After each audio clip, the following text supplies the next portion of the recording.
जय हिंद. आज आपण ज्या विषयावरती बोलणार आहे तो विषय म्हणजे सुदान, जो आफ्रिकेतला एक देश आहे. त्यामध्ये काही भारतीय अडकलेले आहेत.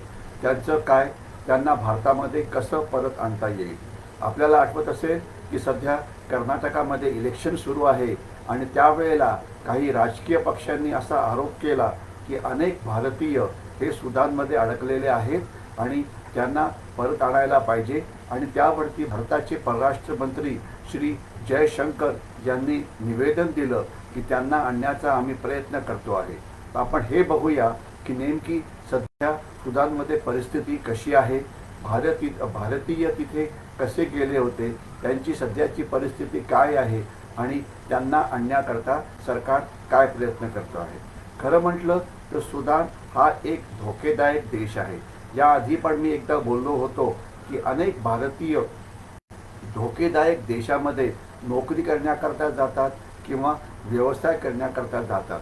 याचं कारण असं आहे की तिथे जर तुम्ही धोका पत्करला तर तुम्हाला कमाई जी तुमची आहे, पैसे जे तुम्हाला मिळतात ते जास्त मिळू शकतात.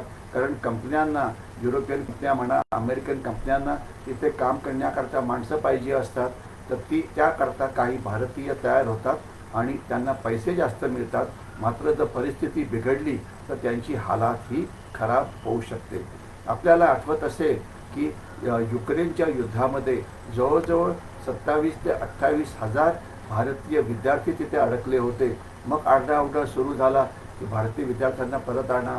त्यांना परत आणण्यामध्ये भारत सरकारला फार मोठं यश मिळालं.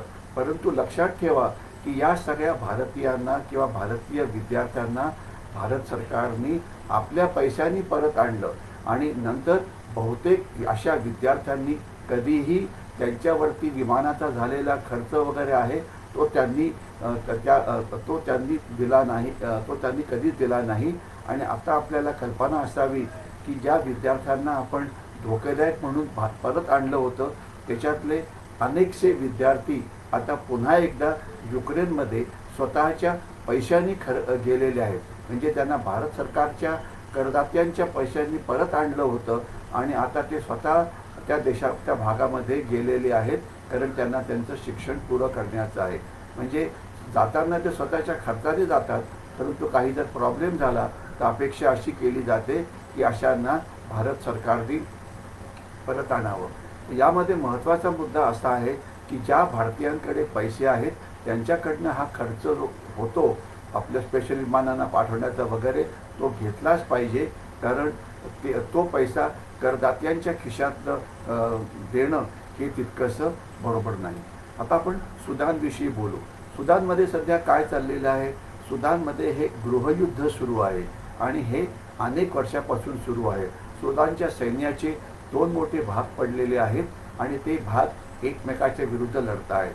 आणि तिथे आता पूर्ण एवढी जास्त अराजकता माजलेली आहे की युनायटेड नेशन्सचे लोक त्यांना तिथे राशन देण्याचा प्रयत्न करतात, मेडिकल देण्याचा प्रयत्न करतात. तर त्यांच्यावरती सुद्धा हल्ले होत आहेत, त्यांना सुद्धा लुटलं जात आहे. म्हणजे तिथे मोठी अराजकता पसरलेली आहे. जोपर्यंत प्रश्न भारतीयांचा आहे त्यामध्ये आपल्याला कळायला पाहिजे की काही भारतीय जे आहेत ते त्या भागामध्ये गेलेले होते. तर ते भारतीय कुठले होते. कर्नाटकाचा हुसनूर भाग आहे, शिवमोगा भाग आहे, तिथनं काही भारतीय, चन्नागिरी भाग आहे, तिथनं काही भारतीय हे अल फशेर नावाच्या शहरामध्ये भाड्याने घर घेऊन राहत होते. आणि हे हक्की पिक्की नावाचा जो एक समुदाय आहे त्या समुदायाचे आहेत आणि ते त्यांच्याकडे असलेली जडीबुटी सुदानमध्ये विकत होते. परंतु सुदानमध्ये जी आता गृहयुद्धाची परिस्थिती तयार झालेली आहे त्यामुळे त्यांच्या जीवाला धोका निर्माण हा होऊ शकतो. आणि तिथल्या मग राजकीय पक्षांनी त्यांना एक इलेक्शन इश्यू सुरू केला की या हक्कीपिक्की समुदायाचे लोक तिथे अडकलेले आहेत, त्यांना परत आणा. काही प्रवक्त्यांनी पण ते म्हटलेलं आहे 31 लोक अडकलेले आहेत वगैरे.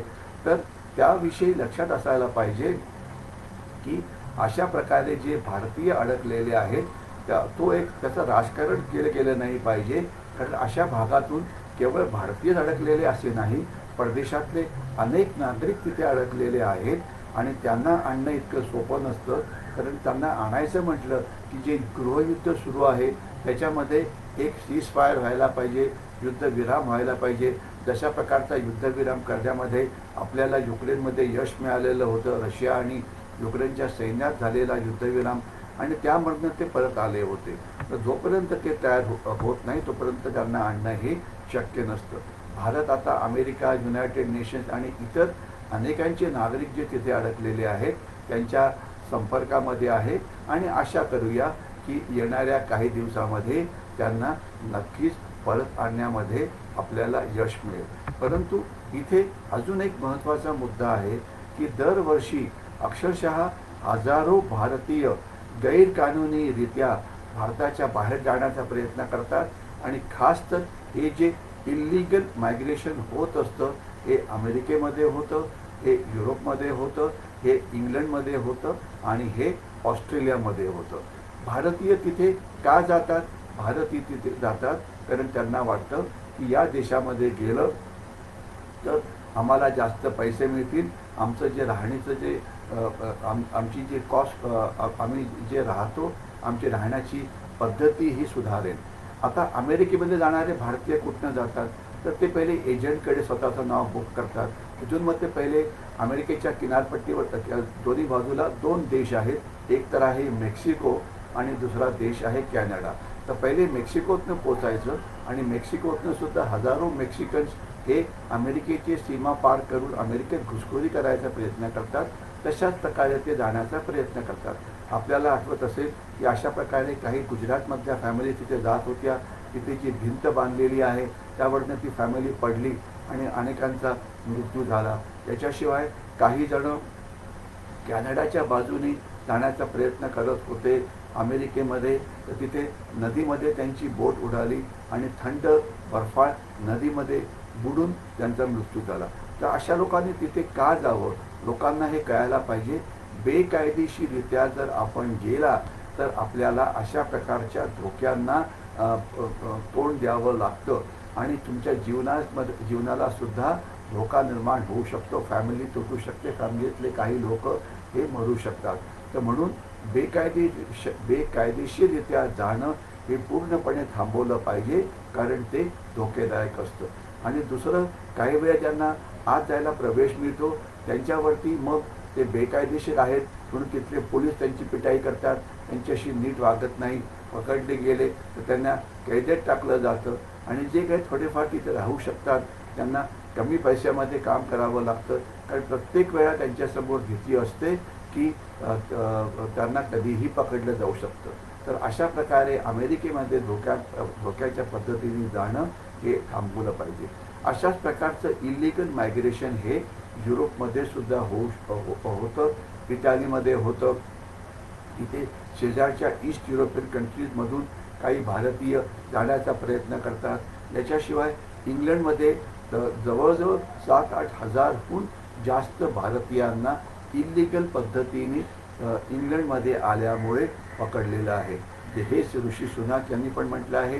त्यांनी म्हटलं आहे की अशा प्रकारे जे गैरकानूनीरित्या जे युरोपमध्ये येतात त्यांना आम्ही येऊ देणार नाही. आणि त्यांच्या ज्या होम मिनिस्टर आहेत ऋषेला बॉवरमन, त्यांनी पण तेच म्हटलेलं आहे की अशा प्रकारे आम्ही कोणीही भारतीयांना इलिगल येऊ देणार नाही. अर्थातच हे केवळ भारतीयांनाच लागू आहे असं नाही. अशा प्रकारची बंदी युरोपची सरकारं ही इतरांवरती सुद्धा आणतात. मग ते पाकिस्तानी असो की बांगलादेशी असो की आफ्रिकेतले अनेक लोक, जिथे आफ्रिकेत अनेक ठिकाणी गृहयुद्ध सुरू आहेत, तर ते मेडिटेरियन समुद्रामधून ते तिथे येण्याचा प्रयत्न करतात. अनेक जण बुडतात, अनेक जण मरतात.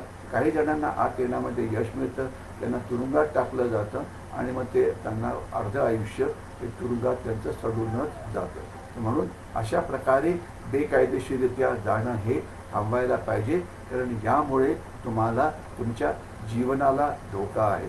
कायदेशीररित्या जा, कायदेशीररित्या सगळं काम करा, ते जास्त चांगलं आहे. कारण युरोप असो की अमेरिका असो की कॅनडा असो, तिथे दरवर्षी हजारो लाखो लोकांना आत जायला लिगली परमिशन दिली जाते, कारण त्या देशांची लोकसंख्या ही वाढत नाही. त्या देशामध्ये काम करण्याकरता यंग लोकांची गरज असते. तर म्हणून जे होतं ते कायदेशीररित्या काम व्हायला पाहिजे. आणि एक शेवटचा मुद्दा म्हणजे अनेक विद्यार्थी विजावरती जातात, परंतु नंतर मग शिक्षण संपलं की तिथेच लपायचा प्रयत्न करतात. ते सुद्धा थांबायला पाहिजे, कारण ते सुद्धा धोकेदायक आहे. मी इथेच थांबतो. जय हिंद.